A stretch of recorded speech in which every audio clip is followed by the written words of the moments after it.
I think the middle class used to say they were being left out. I think they've been totally forgotten.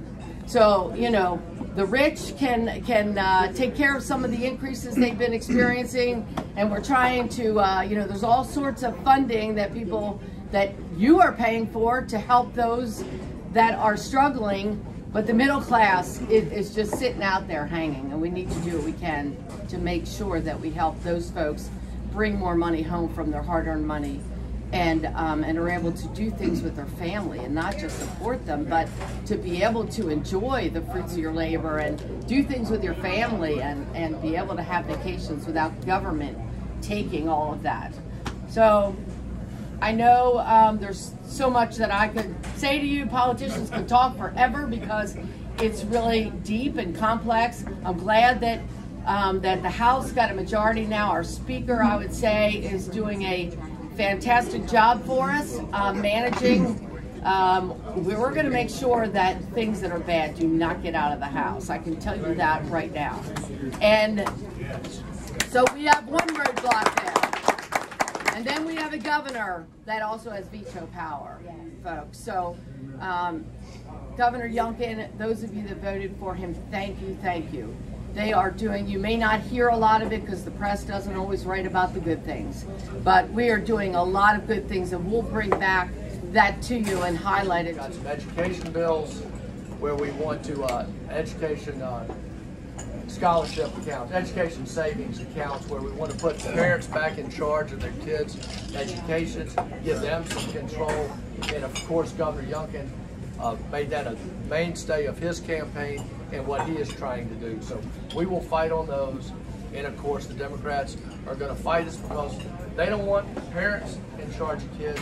They want the government in charge of kids, and we've seen how that's gone nationwide, and it has not gone well.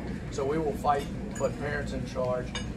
The biggest deal is going to be the budget, and fortunately we have surplus revenue this year because we're taxing people too much, and because the federal government is spending too much. We have some excess money, and the governor wants to return it to the taxpayers and to the citizens. He wants to cut the corporate tax rate to encourage people to come in here and open up their businesses. He wants to return it to individuals and to families by doubling the family tax credit. Going on right here in my own city, it breaks my heart. Because what is the future that we have to offer for our kids out here? This is not New York. This is not Chicago. This is Lynchburg, our home. And I'm so thankful for the law enforcement that are doing all they can to protect us. But sometimes their hands are tied because of legislation or laws out here. And that's our responsibility, is to get rid of those and find ways by which we can enhance their ability. I'm carrying a couple of bills on behalf of the city that deals with the swatting. That's the schools, these kids calling in, monitors. They think it's fun. You know, we've all been kids. I was young, stupid, and dumb at one time. I hope that I'm past that era of my life. But we've got to put an end to this, and we've got to teach them respect. And if you don't have respect for the lives of individuals within your community, you think you can just go around and just start shooting up houses, and, you know, this is not the Wild Wild West. We're living in a different era. So I'm putting several bills in regarding to addressing issues like that. School violence in schools. I put a bill in last year. Boy, I got beat up, and Senator Speak was big help in helping me in the Senate, but it eventually died.